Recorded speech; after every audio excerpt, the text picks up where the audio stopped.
Hello students, welcome back to my channel. Today I am taking class for class 6, the last chapter, class 6, ICC, the last chapter, the 7th chapter, health and hygiene. I hope you must have studied in the last, though it is very important for you.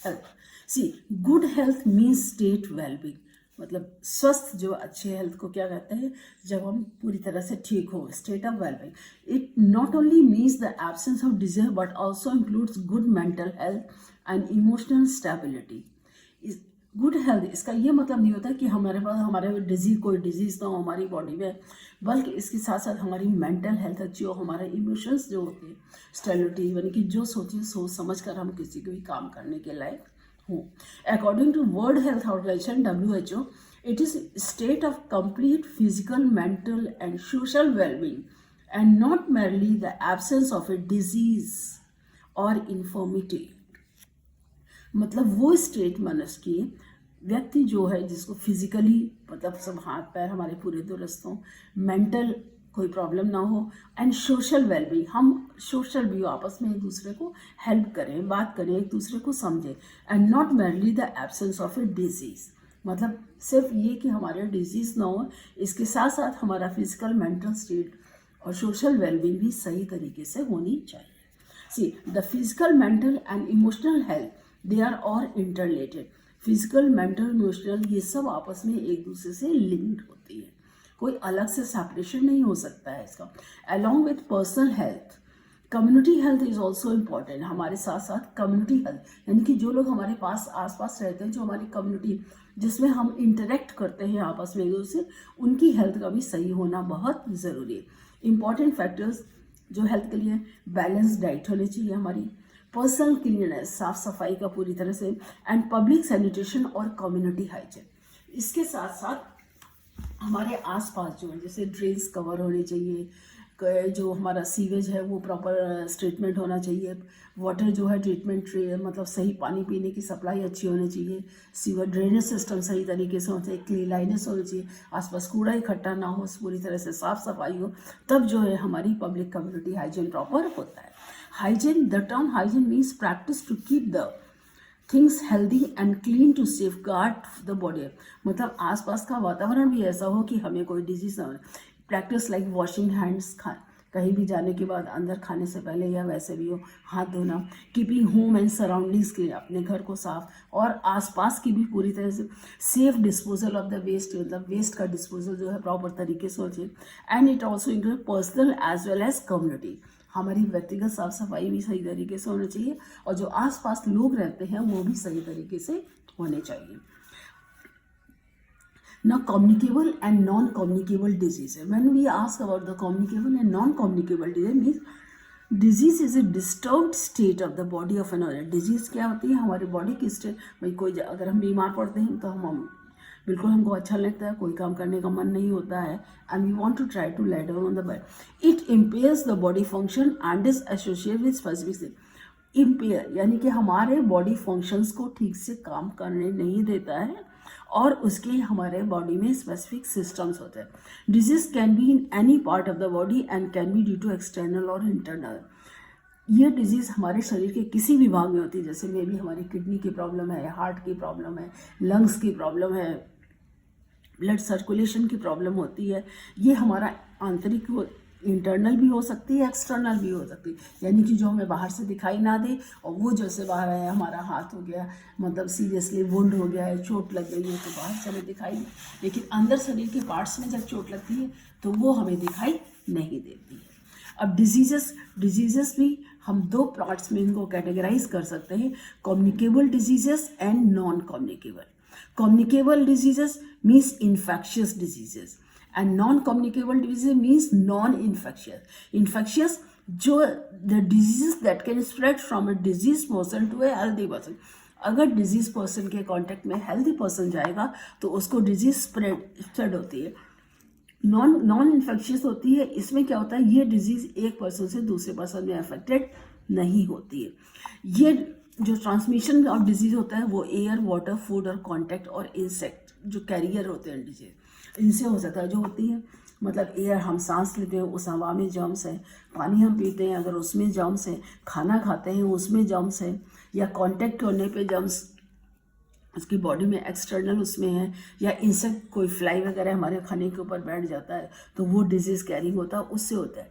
Here they do not, जो non infectious हैं they do not transmitted through air, water, food और contact. और ये pathogen से होते हैं, जैसे bacteria, virus, protozoan, worms, तभी तो कैरी होंगे।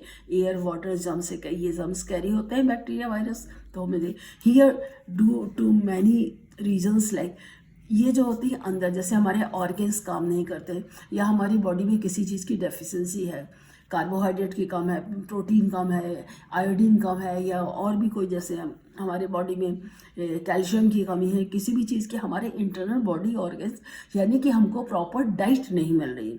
अगर हमारे डाइट में प्रॉपर डाइट हम नहीं ले रहे तो हमारी बॉडी ठीक से काम नहीं है, उससे ये डेफिशिएंसी डिजीज़ होती है।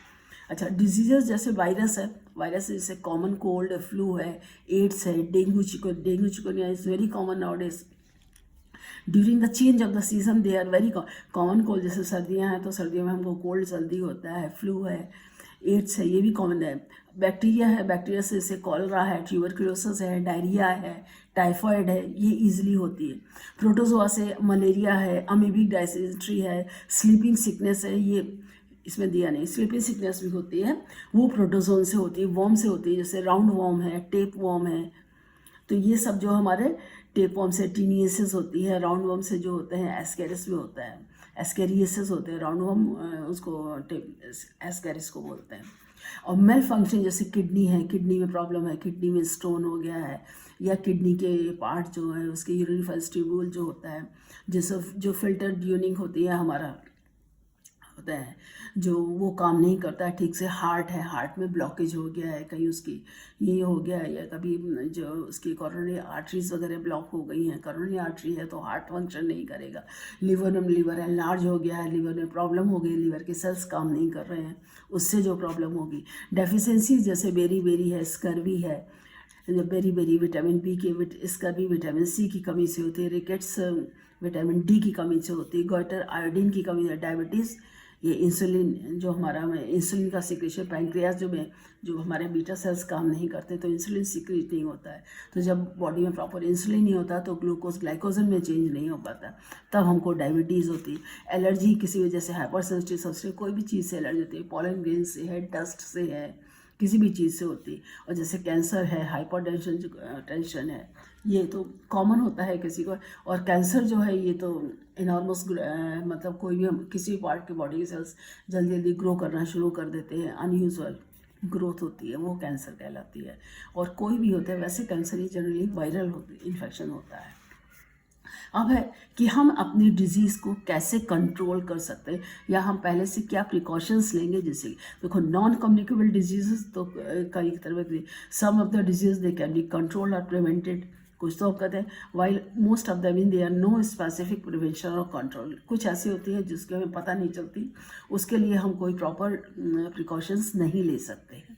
जैसे डेफिशिएंसी डिजीज़ होती है, जैसे हाई बीपी है तो इसको तो हम सोचने से वजह से कंट्रोल करते हैं, लेकिन कोलेस्ट्रॉल जमा होने से भी बॉडी में होती है। They can be prevented by taking care of the health, changing the style, जैसे लाइफ स्टाइल, एक्सरसाइज करना, प्रॉपर एडिक्वेट स्लीप, पूरी नींद लेना, प्रॉपर बैलेंस डाइट लेना है। There is no prevention of the cancer and disease of the body organ. Cancer है इसका तो कोई प्रिवेंशन नहीं है, बॉडी ऑर्गन्स हैं, हम सभी लेते हैं, लेकिन फिर भी बॉडी ऑर्गन्स को फंक्शन करने के लिए मेन है कि we are suppose to take balance diet. Balance diet ही इसका प्रॉपर है, जिससे हमारे खाने में प्रॉपर प्रोटीन होना चाहिए, कार्ब्स होने की मात्रा भी उतनी नहीं होनी चाहिए, प्रोटीन्स होना चाहिए, कुछ मात्रा फैट्स की भी होनी चाहिए, मिनरल्स बॉडी में सबसे ज़्यादा जो, क्योंकि मिनरल्स की कमी से भी बहुत सारी डिजीजेस होती है। और कम्युनिकेबल डिजीज, कम्युनिकेबल और infectious diseases, they are caused by a number of disease causing organ water pathogen. The disease causing germs are called pathogen. Water pathogen disease causing organisms, जैसे बैक्टीरिया है, ये bacteria है, fungi है, protozoans है, pathogens, they enter by various जैसे air है, water, condom, and they multiply and cause harm to the body and interfere the normal function. तो ये हमारी बॉडी में डाइजेस्टेड फूड लेते हैं, मल्टीप्लाई करते हैं, ग्रो करते हैं और हमारे बॉडी फंक्शंस को बॉडी फंक्शंस को डिस्टर्ब करते हैं। अच्छा, mode of transmission of the communicable disease जो होता है, ये कम्युनिकेबल इन्फेक्शन दे ट्रांसफर और spread disease to healthy person to the ways by the direct contact हम पढ़ चुके हैं। Direct contact, air, water, food and carriers, insects, and direct contact with infected person जिससे कॉमन कोल्ड है, conjunctivitis है, आंखें जो लगाते हैं, फ्लू, ये हमारे ह्यूमन बींग में डायरेक्ट कॉन्टैक्ट से स्प्रेड होता है। कौन कौन सा डायरेक्ट कॉन्टैक्ट से होता है? डायरेक्ट कॉन्टैक्ट से जो हमारे डिजीज स्प्रेड होती हैं वो होती हैं common cold, conjunctivitis and flu. I hope you are able to get it. And they discharge from the source on the skin or touching articles like towels using the infected person। जो infected person का सामान अगर हम use करते हैं, towel use करते हैं या उसके साथ बैठते हैं तो उससे ये डिजीज स्प्रेड होती है।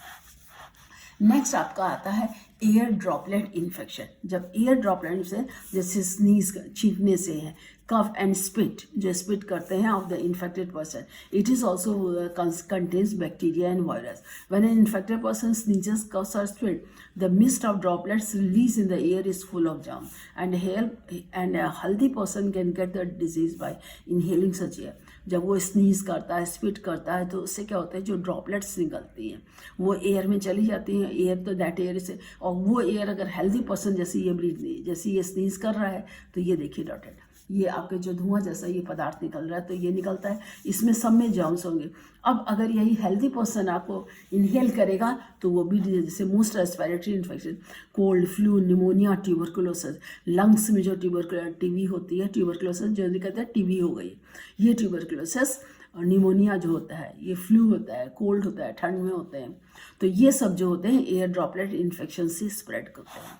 अब वाटर और फूड से number of diseases causing germs enter the digestive system through infected food. And जब खाना खाते हैं तो हमारा गैस्ट्रोइंटेस्टाइनल इन्फेक्शन यानी कि जो हमारी आंतों में है, इंटेस्टाइन जो होती है वो अफेक्टेड होती है, गैस्ट्रोग्लाइक स्टमक है।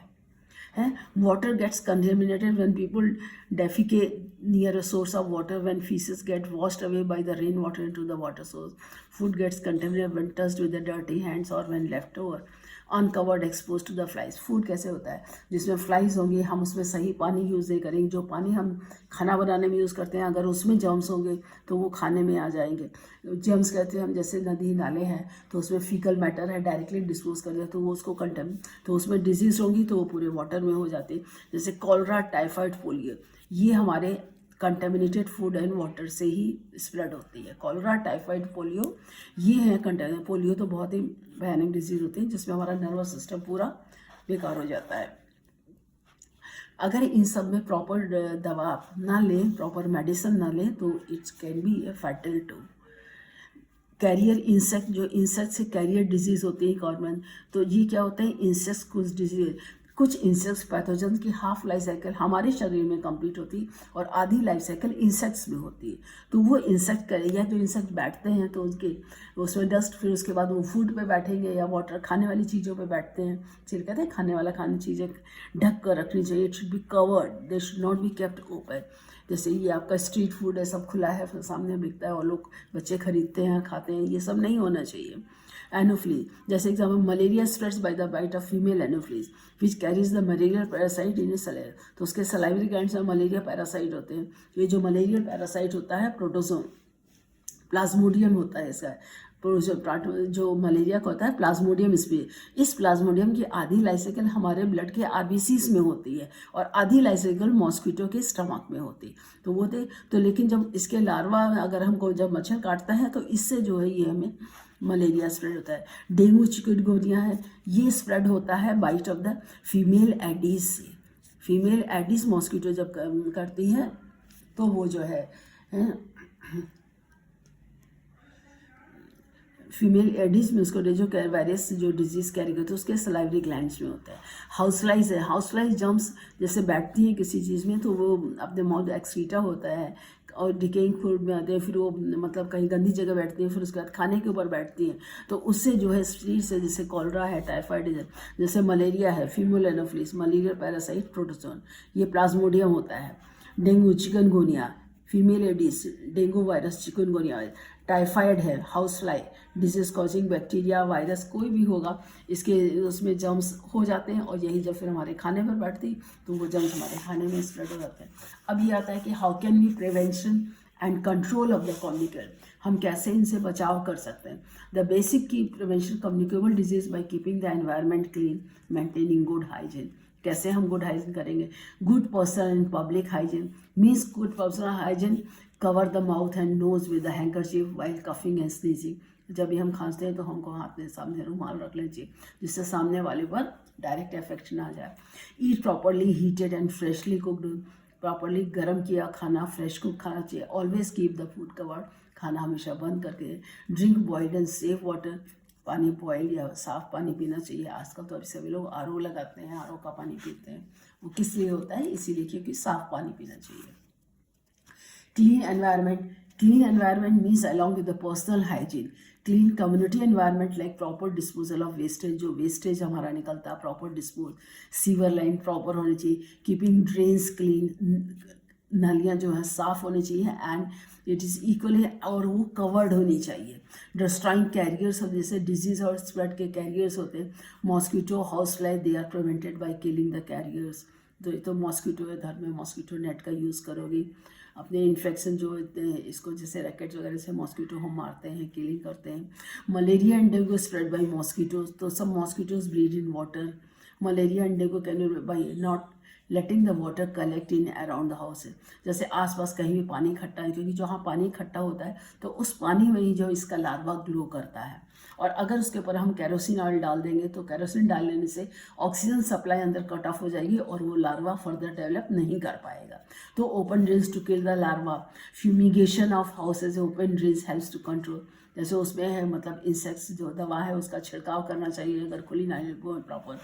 Vaccination is the proper main important and very good control for the disease, it is the vaccination.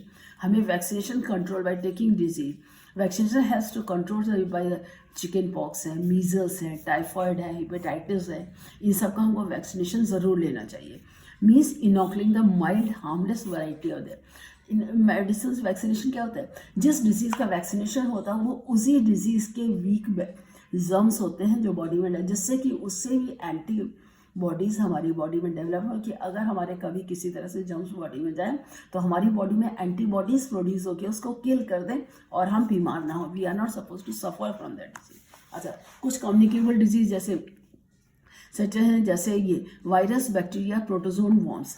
तो वायरस जो कुछ वायरल डिजीज़ होते हैं जो कम्युनिकेट होते हैं, जैसे कॉमन कोल्ड है, ये ड्रॉपलेट इन्फेक्शन, कफ, स्नीजिंग या और टचिंग द इन्फेक्टेड ऑब्जेक्ट, जैसे पेन है, बुक्स हैं, डोर नॉब्स हैं, और इस जैसे क्या नेसल कंजेशन होते हैं, सोर थ्रोट, कफ, गले में कफ आता है, लगता है कुछ लग रहा है, कफ होता है, और आंखों से पानी आ जाता है, फीवर आता है, इसका मतलब कॉमन कोल्ड है। फ्लू में क्या होता है? ड्रॉपलेट इन्फेक्शन होते हैं, कफ, स्नीज और स्प्रेड से होता है। इन्फ्लुएंजा भी कहते हैं इसको, जैसे cough, cold, discomfort, fever, running nose, यानी कि जैसे आप बैठे हो ना कभी कभी एकदम पानी पानी जैसा निकलने लगता है नोज से, running nose and sneezing. Dengue जैसे bite of female anopheles, aedes mosquito carrying dengue germ, इसमें क्या होता है? हाई फीवर होता है, बहुत तेज़ बुखार होता है, सर दर्द होता है, सीवियर हेडेक होता है, मसल्स और जॉइंट्स में पेन होता है, fall in blood platelet counts जो होती हैं वो बहुत जल्दी डाउन होती हैं डेंगू में। और चिकुनगुनिया में भी, ये भी फीमेल एड से कैरिंग चिकुनगुनिया वायरस, इसमें भी तेज़ बुखार आता है, हेडेक होता है, सीवियर स्वेलिंग जॉइंट्स में होती है, कभी कभी बॉडी में रैशेस भी आ जाते हैं इस केसेस में। ये डिजीज़ जो होती हैं, ये जो mode of transmission symptoms, bacterial disease जैसे कंटेमिनेटेड वाटर एंड फूड से होती हैं, हाउस फ्लाई से, कॉलरा जो है, और वाटरी स्टूल्स और ऑफ डायरिया, मतलब बिल्कुल पानी की तरह स्टूल निकलता है जो हमारा फीकल मैटर है। नोजिया होती है, नोजिया, इंटरनल ब्लीडिंग, फीवर होता है, दैट कैन बी डिहाइड्रेशन भी हो जाता है, इसमें बेहोश होता है। ट्यूबरक्लोसिस, ये भी ड्रॉपलेट इन्फेक्शन से होता है, जो स्टम ऑफ द इन्फेक्टेड पर्सन होता है, ये प्रोलॉन्ग मतलब low grade fever for long time, that is the identification of tuber. जब हल्का बुखार आपको काफ़ी दिनों तक रहता है, इसका मतलब क्योंकि persistent cough, chest pain, blood in stomach due to infection in the lungs, ये लंग्स में भी होता है, ये इंटेस्टाइन में भी होता है। किसी पार्ट इंटेस्टाइन का उतना ज़्यादा इफेक्टिव नहीं होता है, लेकिन लंग्स का जो होता है ये जल्दी स्प्रेडेबल ज़्यादा होता है। जैसे डायरिया कंटेमिनेटेड फूड और वाटर से होता है। इसमें फ्रीक्वेंट लूज स्टूल्स होते हैं, नोजिया वॉमिटिंग होती है और डिहाइड्रेशन कस के होता है, nausea that is internal bleeding. Typhoid contaminated food and water says housefly carrying bacteria. Typhoid fever that rises in the afternoon, जो कि दोपहर में आता है, फीवर 2 से 3 हफ्ते लगते हैं, इसमें भी स्टमक एक मतलब गैस होता है। अच्छा, disease caused by protozoan, malaria, it is caused by protozoan, that is the malaria mode of spread, as I already told, spreads by the bite of female anopheles which carries the malaria parasite salivary. जब वो काटते हैं तो उसके salivary glands से malaria glands होती है, salivary glands होती हैं, उसमें malaria salivary glands saliva secret होता है, तो उसके सलाइवा में ये जर्म्स होते हैं। when mosquito bites a healthy person, malaria parasite transferred into the blood of the healthy person and causes malaria. ये देखिए anopheles है। The person, they get sudden high fever with the chills and sweating. Fever besides after some time and comes again after a gap.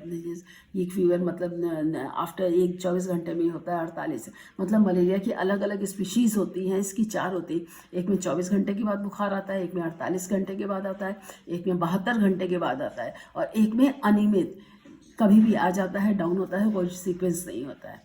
सो ये कहते हैं and person goes through cold stage, hot stage and sweating stage. कभी सर्दी लगती है, गर्मी बहुत तेज chilled होकर सर्दी देके बुखार आता है एंड पर्सन वीक और एनेमिक बनता है। Diseases caused by worms, disease caused by round worms, I have told you round worms, that is the Ascaris, this is called Ascaris, this is male Ascaris, this is female Ascaris, ठीक है। Round worms parasites in the intestine of human and cause, ये human के intestine में होते हैं और disease cause करते हैं। देयर में be thousands of the roundworms at a time present in an infected person, कितने भी हो सकते हैं। And mode of infection common parasites in human, generally बच्चों में होता है, children is infected. Eggs pass out in the faeces में and get mixed with the soil, water and plant, and the infection can occur by eating contaminated vegetables such soil और water और by eating with dirty. इसमें क्या होता है, इसके अंडे जो होते हैं फीकल मैटर हैं, फीकल मैटर से ये मिट्टी में जाते हैं, फिर मिट्टी में प्लांट्स में वाटर, जो प्लांट्स ग्रो करते हैं उस मिट्टी में, तो उसमें पानी के ज़रिए ये प्लांट क्या रहते हैं, और उस प्लांट्स में जो फ्रूट्स होते हैं, लीव्स हैं, अगर उसको हम एज ए वेजिटेबल कंज्यूम करते हैं, जैसे बीच में आपने सुना कैबेज खाने से, कीड़े खाने से डिजीज़ होती है, ब्रेन में आप इन्फेक्शन हो जाता है, तो ये हो जाता है, तो किसी भी बॉडी पार्ट में कैसे भी हो सकता है। तो pain in stomach abdomen may cause fever, nausea and cough, irritate the intestine being the lining the hinder, improper digestion, यानी कि जो हमारे इंटेस्टाइन की जो लाइनिंग जहाँ से हमारा फूड डाइजेस्टेड फूड एब्जॉर्ब होता है, उसको एब्जॉर्प्शन ये प्रॉब्लम करते हैं and may pass out with the faeces, और उसके बाद ये फीकल मैटर के साथ बॉडी से बाहर निकल जाता है। Next, one of the most effective ways to keep the good health, that is the protection from the disease by maintaining good personal hygiene. अपनी पर्सनल हाइजीन को हम ज़्यादा keeping the body clean free from germs, maintaining healthy community practice. कैसे हम अपनी body को maintain hygiene कर सकते हैं, अपनी बॉडी को क्लीन रखना, free of germs and maintaining healthy community practice. इसके लिए क्या है, we drink clean and filtered और बॉइल्ड वाटर, कभी भी eat eatables like fruits and drinks properly covered, eat freshly cooked food and properly heated food, keep the garbage bin covered, dispose of the garbage at a proper way, garbage bin को cover रखो, उसको proper place में dispose करना, get the drains and surroundings fumigated or sprayed with insecticides at regular intervals to prevent breeding or mosquitoes and flies। जो नालियाँ हैं उसको cover रखना और टाइम टू टाइम उसमें इंसेक्टिसाइड स्प्रे करने चाहिए। Use of mosquito nets, were full sleeve shirts pants in case of epidemic, जैसे हाथ पैर पूरे ढके होने चाहिए जिससे मॉस्किटो ना काटे। And disease spread like mosquito net का यूज़ कर लें, दिस स्प्रेड क्योंकि बहुत डेंगू और मलेरिया, चिकनगुनिया ये सब इसी से ही होता है। Keep the kitchen dining area all the utensils clean and dry, हमारे अपना किचन साफ होना चाहिए, यूटेंसिल्स हमारे बर्तन जो हम यूज़ करते हैं क्लीन होने चाहिए, ड्राई होने चाहिए। and cover your mouth with a tissue or a handkerchief while coughing or sneezing. And do not share items like towels and combs with anyone. Maintain clean hygienic environment, अपने घर में जो hygienic environment साफ रहना चाहिए.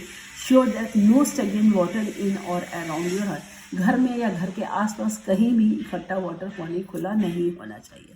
इसके बाद healthy community practices for community. Community hygiene के लिए community means group of people living together in the area. वही होते हैं जहाँ लोग हम सब लोग साथ में आपस हैं. So personal health is directly linked in the community health. If a person has a good personal habits and Yeats a balance diet, अगर उसके पर्सनल अपनी हैबिट्स क्लीनलाइनेस होगी, बैलेंस डाइट लेता है, waste water around the house flows in open drains and flies mosquito breed in open water pools, they can not keep good health.